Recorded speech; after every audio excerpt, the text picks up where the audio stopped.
Hey everyone, I'm Shruti and welcome to my video on the ways to cope with anxiety. The world we are living in these days is just so different from what we're used to, and we're all coping up with the new normal. Just spin your head around and you will see plenty of anxiety around us in terms of economic crisis, COVID, layoff, divorces. So what do we do to navigate our way around this anxiety? Well, the first important thing to realize is that anxiety has a life of its own. Everything is a potential crisis.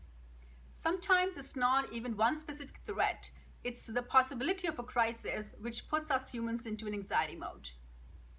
What's challenging at this time is to learn new ways to tone down this automatic response, to think how likely is the threat, how serious is the danger. In this video, we learn about different ways to cope with anxiety and when is the right time to actually go outside and seek professional help from a therapist.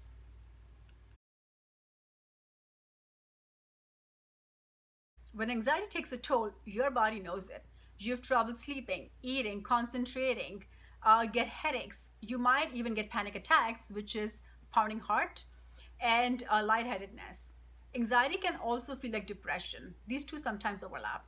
When anxiety becomes so overwhelming that it keeps you from doing your day-to-day activities, keeps you from going places where you really have to go, that's when you need professional help.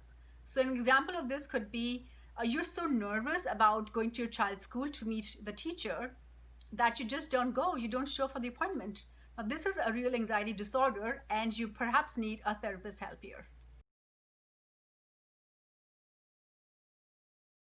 To cope with plain vanilla anxiety, just get real. Separate the real threats and dangers that the situation presents from the ones your imagination is cooking up. Ask yourself, where can you make changes? Where can you take control of the situation and simply take the action steps? Ask yourself again, what things you simply have to just accept? Very often, an anxiety cycle can get passed by with the help of friends or family members, someone who can actually help you solve a problem. But often when it gets too overwhelming, that's when you need a therapist or perhaps medication. Challenge negative thoughts. Ask yourself each time a negative thought comes up, is this a productive thought? Is this taking you towards your goals? If it's just a negative thought you're rehashing, then you must be able to say to that thought, stop. I know it's hard to do, but I will do it because it's important. Instead of being paralyzed by anxiety, here's another message you can give to yourself.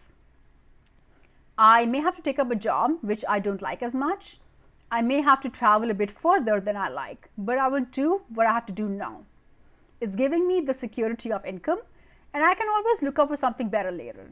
The whole point here is to make you realize that you've done everything you can at this situation, at this moment, to make you move forward towards your goals.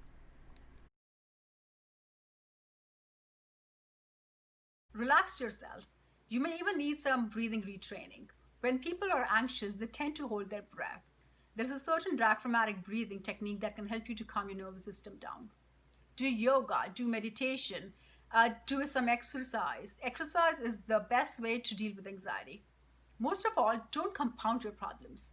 So when things go down, there is a legitimate reason for you to feel bad. However, if you don't deal with it, you would just lose more than a job. You would lose your self-confidence. You would lose your relationships. So things would keep compounding. Don't add to your stresses.